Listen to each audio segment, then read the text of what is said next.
Hey everybody, this is the House of Words and Means. He's not ready. Look at his face. I'm handling important business over here.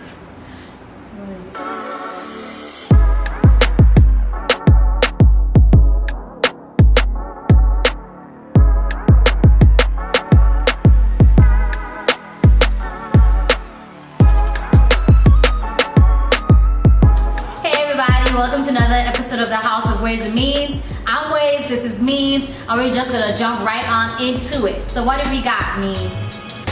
So today we're going to be doing some sort of test that you forwarded to me. I don't even know why you kicked it to me like that. This is like your wheelhouse. You're the shrink. I hate that word. Anyway, so the test is an assessment, and it's called a thinking wavelength. So the purpose of the test is to assess people in a particular business, organization, group of people to determine whose characteristics fit the position that they serve, or what positions should they serve based on the characteristics that they have, based on their thinking wavelength. So we're gonna take the test today on channel, so on the video. So take a look, take it along with us as well, and you can score it with us. You ready to get into it? Yeah, just a quick note. There are one of 5 categories that you can score in. And so I think before we actually take the test, we should go into the computer and just show them the graphic and then explain what each of these 5 categories that you can score as really means. All right, so let's do that now. Okay. So let's just go over them. The first one says it's a grinder. So how was that defined? So grinders, they get work done, detailed doers. They document things. They're risk averse. Like to do things one step at a time. They don't like ambiguity, and they handle administrative details well. Okay. So looks like the next one is the minders. What would you say about the minders? So the minders, they can manage a unit team, having both the people skills and the organizational skills and abilities to do so. And they supervise the performance of the work that's being done, typically by the grinders. Okay. So next we have the keepers. They are capable of managing the whole organization. They possess an appreciation for the administrative and the strategic. They have concrete and abstract thinking skills, and they're good with they're biased towards administrative and operational work. Finders. Finders are abstract thinkers, so they oftentimes don't complete the paperwork that concrete thinkers require. They may appear to be loose cannons in the group structure. They are innovators and creators. And the last one is the conceivers, and they're bright, articulate people. They're persuasive. They can't bring things to closure though, so they come up with a lot of ideas, but they can't see them through to fruition. So they're very innovative people. They don't really care much for the admin side. All right, so there's 6 questions. So we're gonna start with the first one now. So hopefully the link is in the description. So hopefully you pulled it up and you're taking a look at it and you're following along with us. If not, you can take it later after you find out how we scored. So number 1, I'm gonna read it. She's acting dumb and mute. What is your relationship to risk? When you think about risk, what is your first reaction? Are you the type that avoids it, that prefers to take the safe path in work and life? Or do you prefer the wild side? Are you the skydiver or the beachcomber? Is your portfolio full of bond funds, or are you doubling down on your investments in Vegas? Everyone's risk tolerance is different. So answers here is on a scale of 1 to 10, which I hate. It seems like such a wide scale, but number 1 is risk adverse, which means that you don't really want to welcome any risk, and then your welcomes risk, which is 10. So I would say on a scale of 1 to 10, just thinking about the life that I lead, having a family, a child, I'm gonna say I'm more of a 3. Okay. And I feel like I fall somewhere between 7 and 8, so I'm just gonna put 7. Okay. You want to read the next question?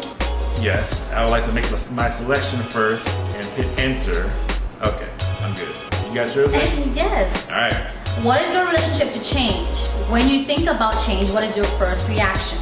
Are you the type that digs your heels in the ground to keep things the way they've always been?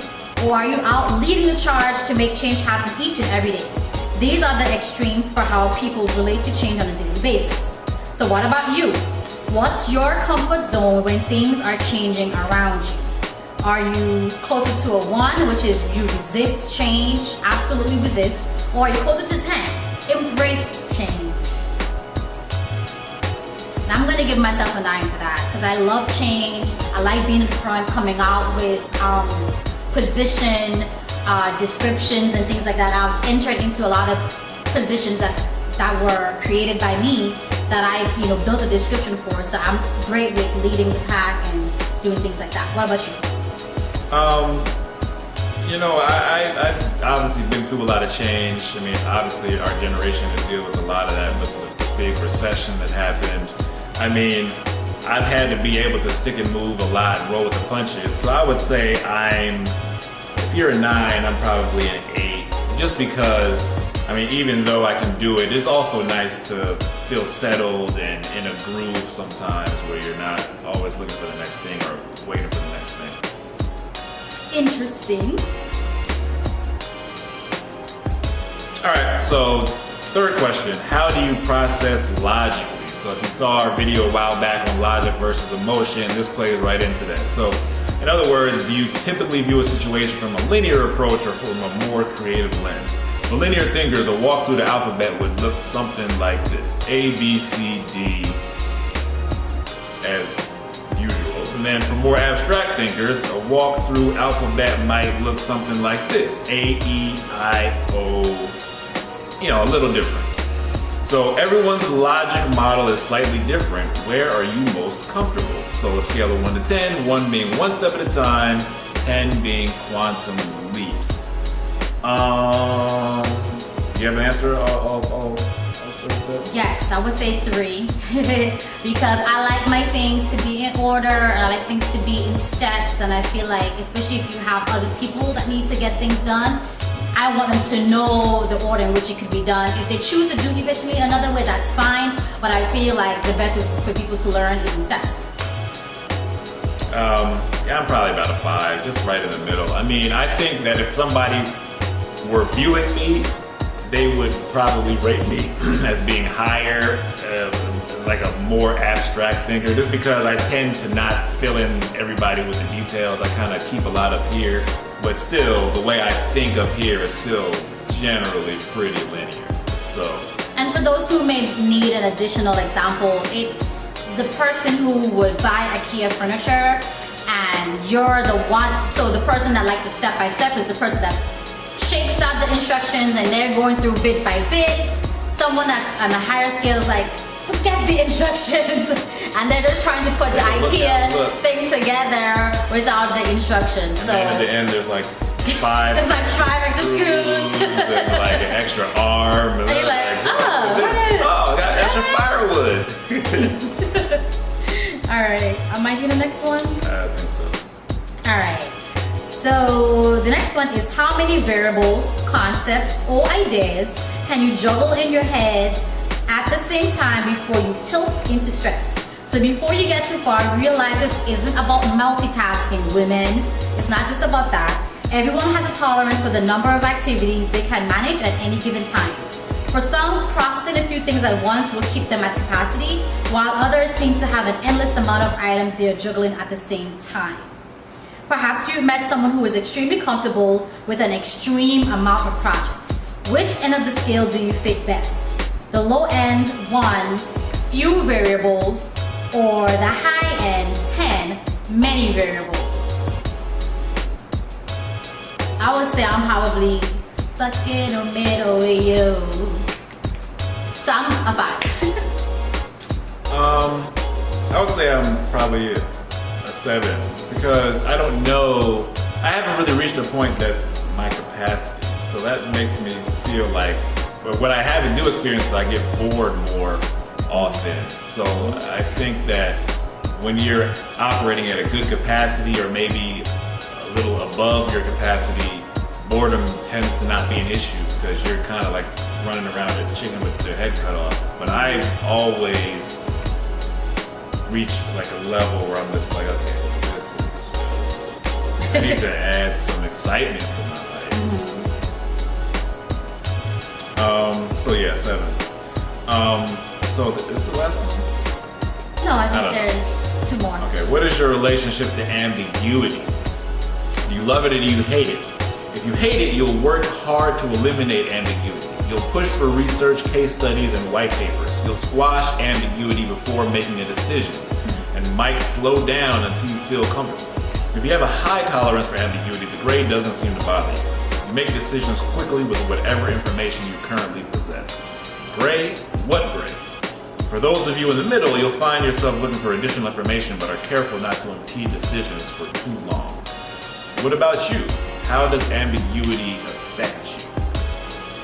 So, scale of 1 to 10, 1 being low tolerance, 10 being high tolerance.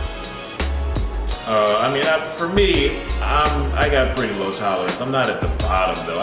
I'd give myself a 3.5, so I guess I have to round it up to 4, just because you have to be able to deal with some level of ambiguity or else you'd be like paralyzed. I mean, obviously there's pressure that comes from on high, your bosses, where you just kind of have to make a decision and live with the results. But if I had it my way, I'd like just the full treatment. If you want me to represent, like recreate this or whatever, you need to show it to me step by step. And I give myself a 5 because I'm kind of in the middle where I don't like staying in the gray, but if it's presented, I can adjust and keep moving forward. So, in the middle. I think this is the last question. It is, what is your relationship to opportunity? If you're opportunity oriented, you're the type of person that sees opportunity everywhere all the time. You see the upside and potential in the challenges you face each and every day. So in this quiz, a 10 on the scale is the type of person that saw an opportunity yesterday and believes it was already completed, even though in actuality it's not. For others, when presented with an opportunity, they are the types that find all the problems, tasks associated with the task, with the opportunity, and these are the ones. So what about you? Do you appreciate a good opportunity when you see it, or do you say, the problem, what that is? The problem with that is. Right. So, a 1 would be someone who finds a problem, task-oriented. The 10 is someone who is opportunity-oriented. So, I would give myself, score myself a 7. Maybe even a little higher, but I already put in 7. I like to see things that are out there and I'm like, oh, you know what we could do? We could do this, and then we could do this, and then we could do this, and then we could do So I like to come up with ideas of things that we can do, and some things are going to be hits, some things are going to be misses, but I feel like the creativity and the opportunity, still something that exists within me. What about you? So I'd put myself slightly lower. I would say that I'm a 6. Like, I like to take advantage of opportunity when I recognize it, but for me, it always comes down to the money. So that's like my sticking point. So I'm that guy who is like, maybe it's always related to the money. It's just like, yeah, we can do, okay, but how much does it cost? Like that can't be, to me, that can't be underestimated, the influence and the impact of the financial side of it. That'll make or break any project to me.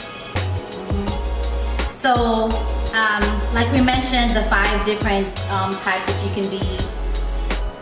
Did you want to talk about? No. Okay.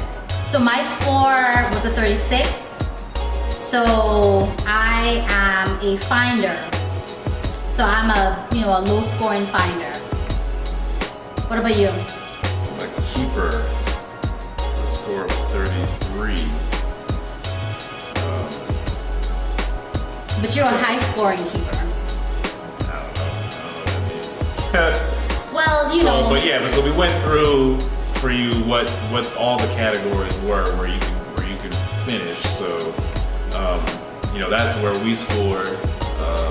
I guess that, I don't know how much I agree or disagree about where, the box that I'm in. If I had to say, I'm probably a hybrid of multiple. They seem to all have different aspects that could apply to me. Yeah, I think one of the important things to note about assessments, this is my statistical mind kind of going here. I don't know the validity and the reliability of this test so much. What I do know is that it must be reliable in a sense, because every time that I've taken it, this is on the third time, I've scored in the finder category. So something about it must be right. It might be some ways, valid because of that. I'm not quite sure if it truly does measure the particular type as Mean says. I feel like there are some things about the keeper or the different ones that I feel like I possess characteristics from. So, but Finder is what it's been for me 3 times, the 3 times I've taken the test. So if you took it with us, let us know how you scored down in the comments. Anything else you want to say?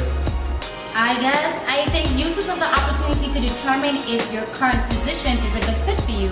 Maybe this thinking wavelength test might tell you that you may not be using your creative power the way that you should. Oh, and also if you have any potential business partners, you're looking to get into any projects with anybody voluntarily, that's going to, require a significant amount of time and investment of effort. Just maybe you should suggest that everybody kind of takes that test to make sure everybody's in their appropriate role. Right, agreed. I think that's it. So thank you guys for watching. Of course, if you like this content, please give us a thumbs up. And don't forget to subscribe to our channel. Thank you so much for watching.